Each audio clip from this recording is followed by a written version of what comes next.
I wish I could leave my skin behind in this old rented room, float my way across the great divide and be buried in you.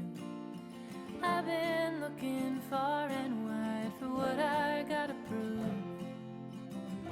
and putting peaks in my rear view.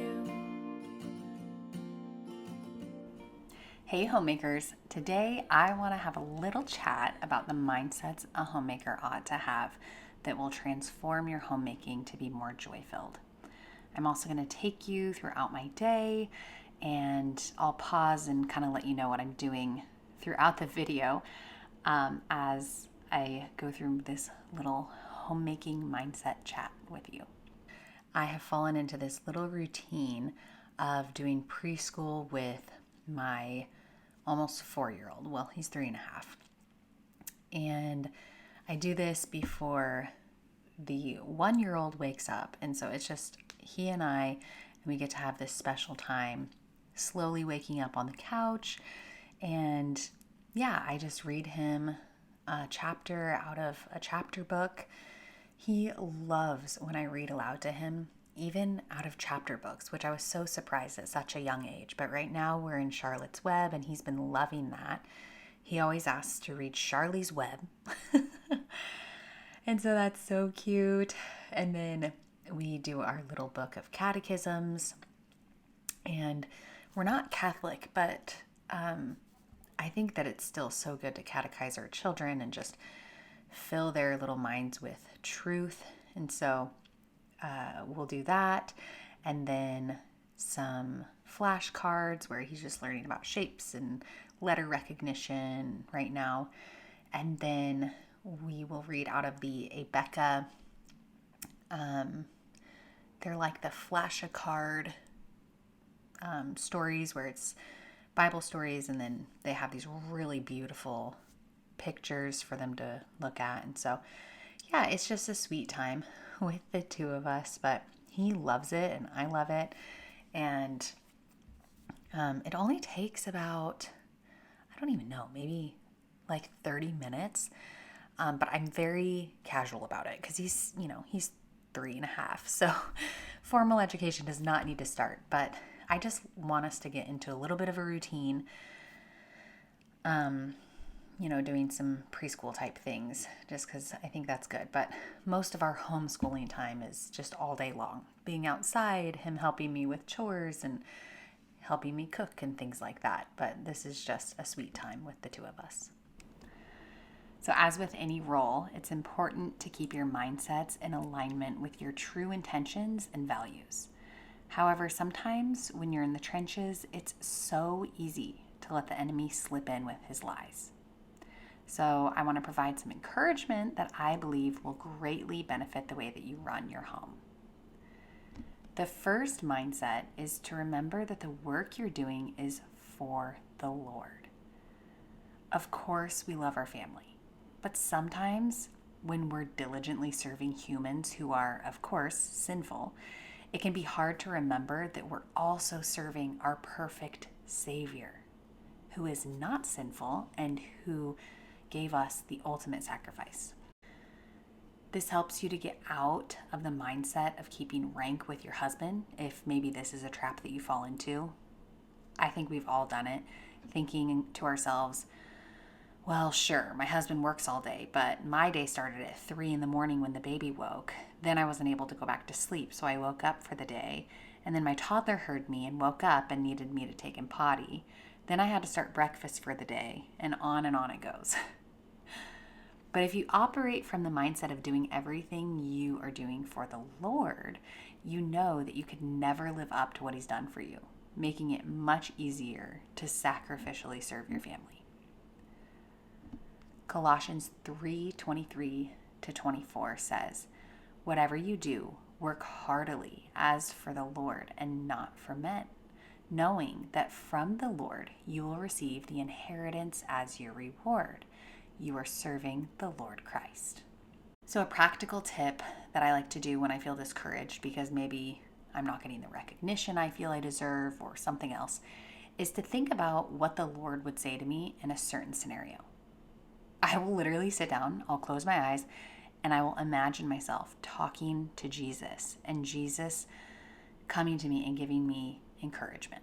It's just a little thought experiment that I like to do, and it definitely helps, and it just keeps my mind on Jesus. Danced in the lights of New Orleans. Portland ran away with me, and San Francisco stayed with me. Nashville made its way in between. Fell in love in Minnesota. So as I'm giving you this little homemaking mindset, I'm also taking you through my little day of homemaking. Lately, I'm doing lots of random things around the house. I am in full-blown nesting mode. At this point, I am 37 weeks pregnant at the time of recording this.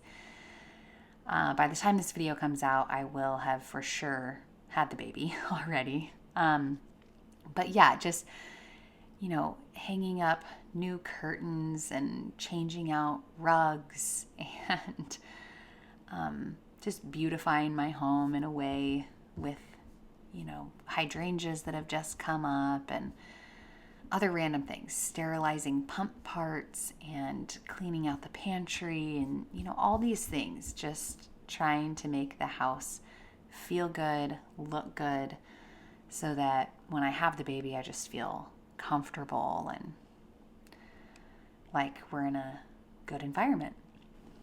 The second homemaking mindset that we ought to have is to always be a blessing. Just always be thinking, how can I be a blessing to my family today?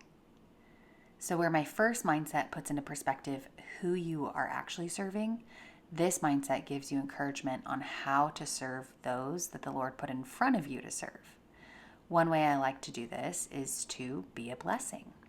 Of course, you love your family and you want to serve them, even when they don't deserve it. Jesus did that for us, after all.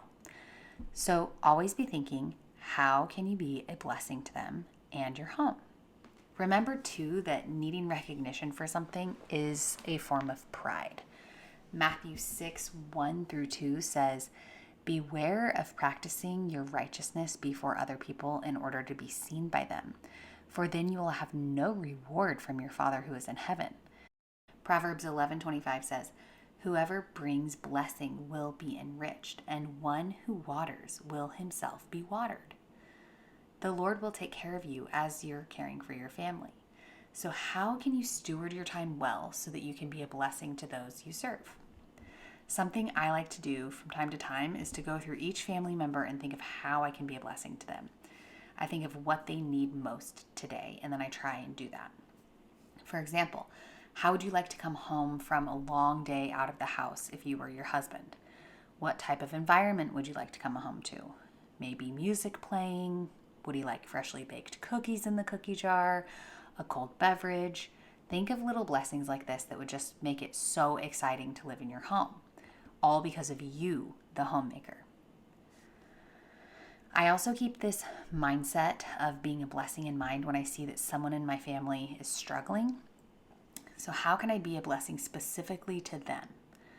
It could be helpful to have a running list in your phone too of how you can be a blessing to each person in your family. So whenever someone needs a little more love in their life, you as the homemaker can pull from your pre-curated list of blessings. If you're interested, I have a whole playlist of a challenge that I created called the Bless Your Husband Challenge. It's a 30-day challenge of little blessings and Bible studies that you can do for your husband each day. It's super fun, and I know that it'll enrich your marriage.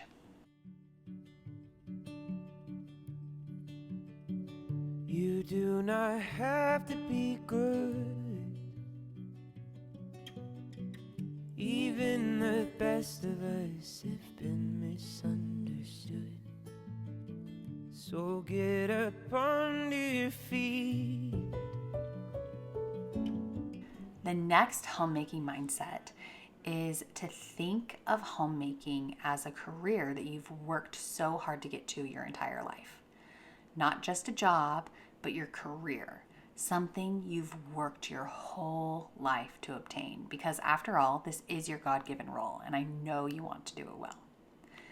So personally, I have a high achiever mindset, But anyone, even high achievers, can fall victim to the lie from Satan that the work that we do in the home isn't a real job, thus not worthy of ambitious goals. So work hard to excel in your role as if you would a career. Make ambitious goals for yourself and your family. Be clear on your vision for homemaking and the culture that you want to create. Then, take the way that you spend your time all day long very seriously. So how do you spend your free time? Are you productive or slothful? Rest is a gift from God. So how are you resting? Are you resting in a way that's truly restorative, or is it sucking the life from you? Do you make it a habit to meet with other mamas who all have similar values and who are encouraging? Or are you falling into the trap of toxic mommy culture that says this job is oh so horrible and us mamas are victims to motherhood? Are you learning and growing in your role, or are you staying stagnant, just getting the bare minimum done? There are, of course, seasons for just getting by, but don't handicap yourself by staying stuck in these seasons long term. Learning and growing in life are muscles that need to be developed. And trust me, I've pulled myself out of many funks in my homemaking simply by picking ambitious things to learn and then working to master those things. So become a master of your family. Get really good at knowing how your family thrives and work to set up your home for success. Ecclesiastes 9:10 says, "Whatever your hand finds to do, do it with your might." And I've made this my homemaking motto. I love this Bible verse. So what would it look like to treat homemaking as a career that you've worked your entire life for? The first thing I think of is really simple. Get dressed for the day. Make yourself look good and you will feel good and more productive.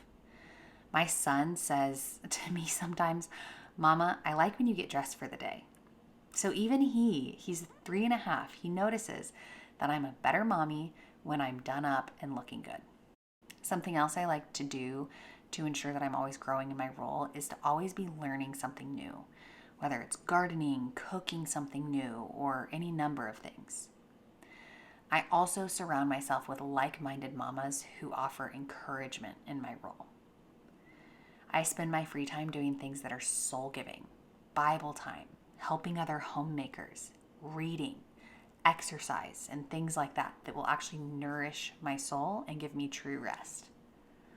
So for dinner tonight, I'm just making a simple summer meal. It's a chicken salad, but I like to add curry to it. So I just whip up some mayonnaise.